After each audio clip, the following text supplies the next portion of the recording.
This is my Sachtler Ace L tripod, and the dampening for the pan has worn out.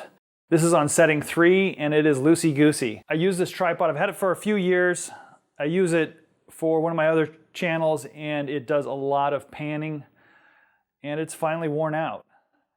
So in this video, I'm going to attempt to replace the dampening mechanism inside the head. To show you how bad the dampening has gotten, I'm going to use a luggage scale, slide it on here, and we're going to pull it. Oops, I'm going to wait until it sets up.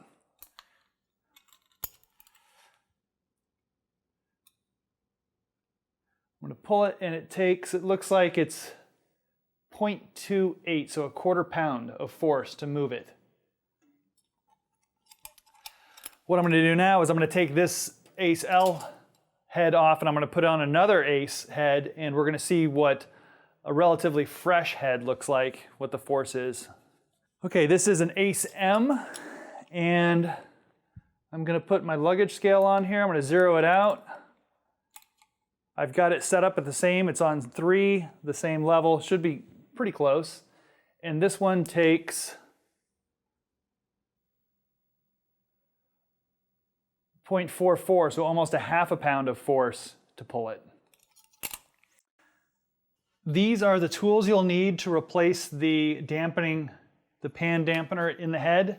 You're going to need a Phillips screwdriver, a 13mm wrench, a flathead screwdriver, and a 5mm hex head socket with a breaker bar.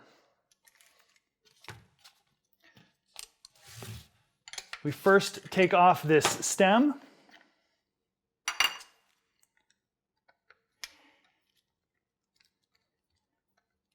And then the 3 screws that hold this cap down. And it's going to look like I know what I'm doing. And that's because I just did all of this. But I messed up and I used a cheap old tripod I had, and I put it on the table and it bounced around and all the footage was garbage. So I'm doing it again. So I'm using this flathead screwdriver and I'm twisting it and I'm prying up this cap.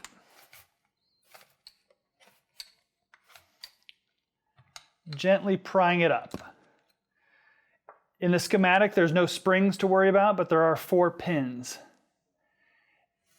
And the repair kit comes with these metal guys right here. The repair kit comes with those, but since that is functioning properly, I don't need to worry about replacing that. These 4 pins, you need to take a picture of how they're aligned because they are different. The pins are different, how they set up. This 5mm here, this can be kind of tough. This is where it's nice to have a breaker bar and a vise because you can put it in the vise and break it loose. This is a lot easier than it's going to be because I've already taken it apart.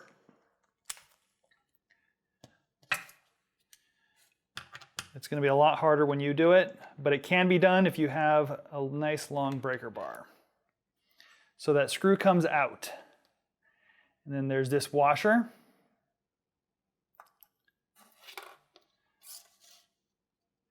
And then a bearing. This bearing, you're going to gently take your flathead screwdriver and just gently work it underneath there and pry it off. You're not going to use a lot of force, you're just going to gently work it around and it'll come off.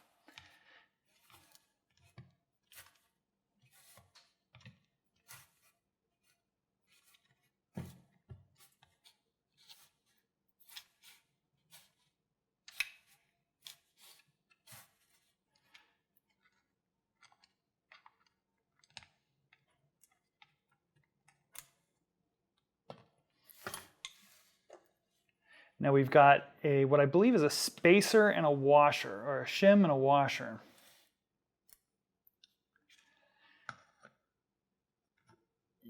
And this is the dampening mechanism. You just pry that guy out. There is a washer on top of that, or a spacer. And this bushing needs to come out. You can kind of see that there's a gap that you can slide it underneath, and that bushing will come out just like that. So this is the new dampener that I've already put in here, and I'm showing you how to do it again. The bushing goes back in. Slide him on there.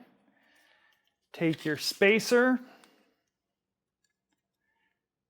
and the other washer or spacer. The bearing goes on there.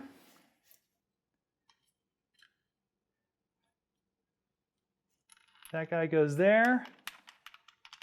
And then we put the screw back in.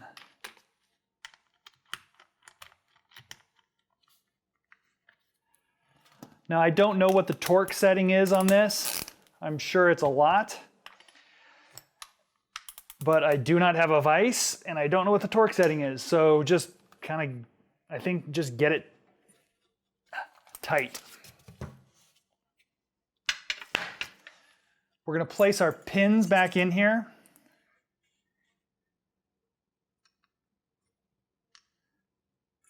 Refer to the picture that you took if you need to remember where they went.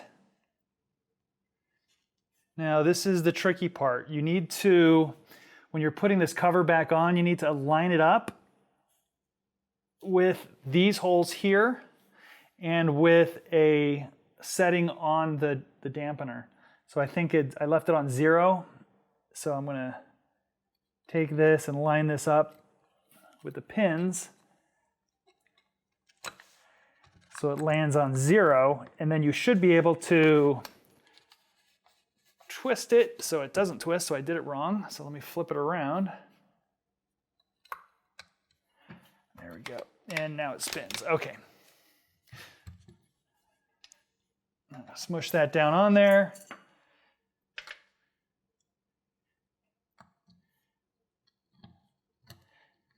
Take our 3 Phillips head. Now these Phillips heads, they seem pretty soft. Be careful not to strip them out, but they also look pretty standard. So you may be able, if you strip one out, you may be able to pick one up at Ace Hardware.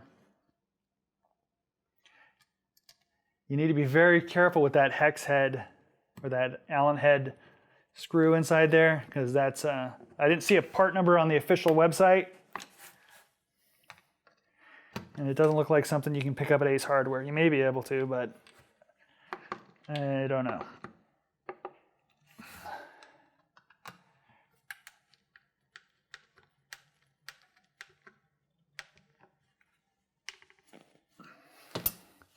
So we still have our functionality.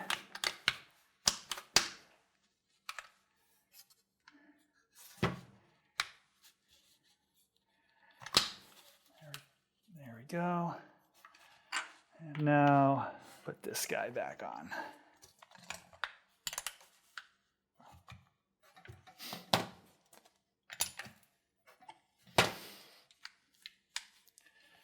All right, now let's go test it out. Now it is time for the moment of truth. I can already tell you that when I mounted this, it feels incredible. It feels better than it did new. It is fantastic. So let's get the official scientific number and see what we did with our super precise luggage scale.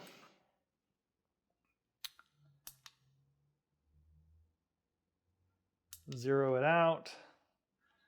And we'll pull it, and we are at,